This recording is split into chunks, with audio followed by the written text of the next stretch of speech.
What's up, YouTube? Coming at you with a short little video. I have two updates I wanted to share with you guys. One being a recent and difficult decision that I made in regards to Magic the Gathering, and the next is just a personal life update. So let me do that one first. A couple months ago, I had announced to you guys that my wife and I are expecting our second child. Well, last month we found out what the sex of the baby is, and it is another boy! Yes! I am super happy to be having a second son. I grew up with two younger brothers, so I know what that brotherly bond and relationship feels like, and I'm really excited that I'm going to have two boys that'll get to experience the same thing that I got to experience. So everything looks good, the baby's healthy, and just really awesome time in my life. So that is the personal update. Alright, moving into Magic. Here's the big decision. Let's just cut right to the chase. I sold off my Legacy and Modern decks, the core bulk of cards in there. For those that don't know, in Legacy I would swap back and forth playing Bug Delver or Shardless Bug, and then in Modern I pretty much used the same shell, Legacy shell of the Delver deck, implemented into Modern. So I just put in Modern legal cards for cards I couldn't use, like I swapped in Serum Visions instead of the Brainstorms. And so I would just, go back and forth playing Bug all the time, because that's what I like. So I kept all the revised dual lands, and I kept the Wastelands, but I sold off the Force of Wills, the Tarmogoyfs, the Liliana of the Veils, Serum Visions, Foil Delvers, the Zendi Fetch lands, got rid of all that stuff. And here I'm going to give you guys some backstory as to how I came up with making this hard decision for myself. About a week before PAX East, I committed to the decision. I had been mulling it over for a while, and I knew that PAX East was my deadline, because that's when they, these big conventions, they'll come out with, amazing spoilers or big news, and that has usually a really serious impact in like the financial value of the community. If a big reprint's announced, it'll affect that card. And the case in point is true for the Tarmogoyf that was spoiled. Immediately after the announcement, I know that Channel Fireball dropped their buy price of Tarmogoyf from $140 down to $100, so a $40 hit immediately. So definitely an instant impact with the spoils. So a week before PAX East, I, like probably most of you out there, were really speculating on what Modern Masters 2 will bring to the table. I personally thought Tarmogoyf would be in there. I personally thought Karn Liberated would be in there. I still think that cards like Noble Hierarch and Serum Visions and a bunch of other stuff are going to be in Modern Masters 2. Now, the thing to consider is the scope of the print run.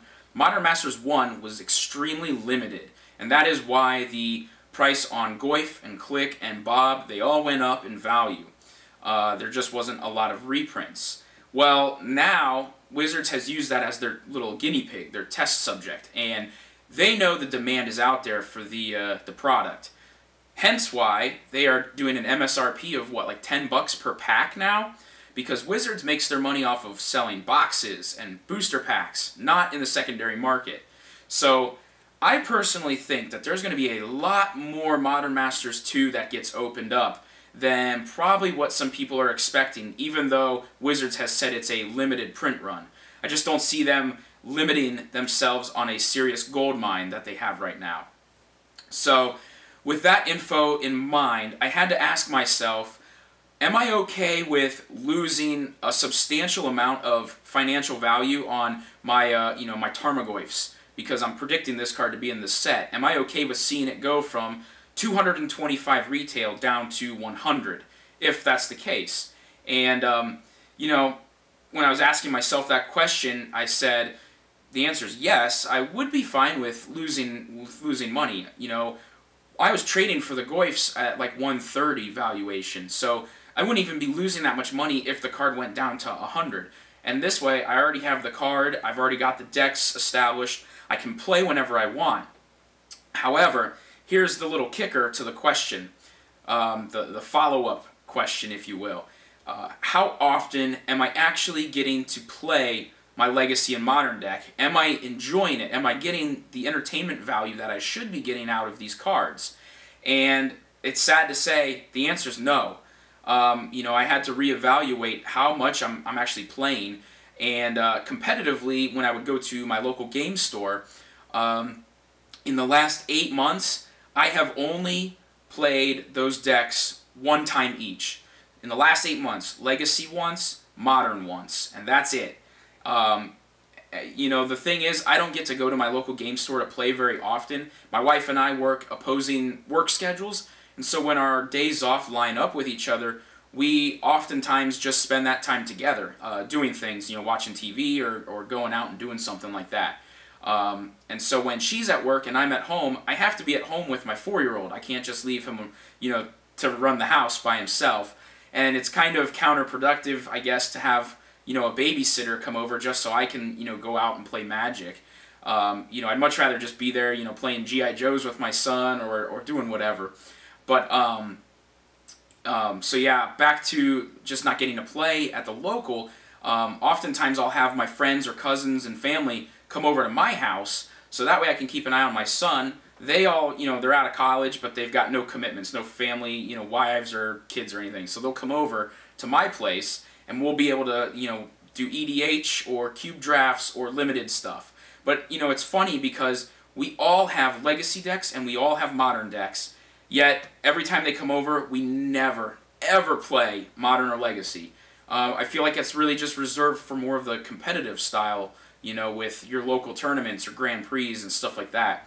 And so, with that data in mind, 8 months, and I've only played twice, and then knowing the fact that I've got a second child coming along the way, I just don't see my free time being there to, really justify hanging on to these cards and watching them just deteriorate in, in value right before my eyes. It just didn't make sense.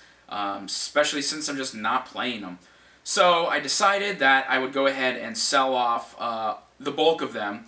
I'm really happy with my decision because I got rid of the non-foil Karn from my cube, so I could replace it with a foil one because, again, I was predicting Karn to be in there. So I got roughly about $44 of Troll and Toad credit for it. Right after it got spoiled, I think Karn dropped down to like 30 bucks or something like that for store credit. Everything took a major hit, and I'm really glad, I sold off all the Goyfs. I think I got close to, it was like, what, 400 or 500 something for the credit in terms of Troll and Toad. I also sold off like the Force of Wills and the Lilianas on eBay. So when it was all said and done, I probably came out with close to $1,500. And what I did was I reinvested that money into 2 more pieces of power for my cube, because we play my cube a lot more often, and I think that having, reserved list pieces of power is a good sound investment as well. So that's my decision. I don't know how you guys feel about that.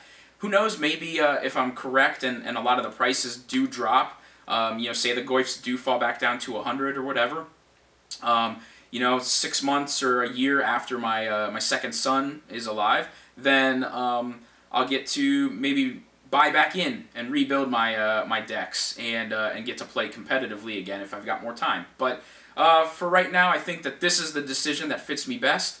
I'm happy again to have probably peaked out max amount of value with all the cards that I sold off. And very, very excited to have 2 more pieces of power in the cube, which I will be showcasing in my next Pimpage Pickups video.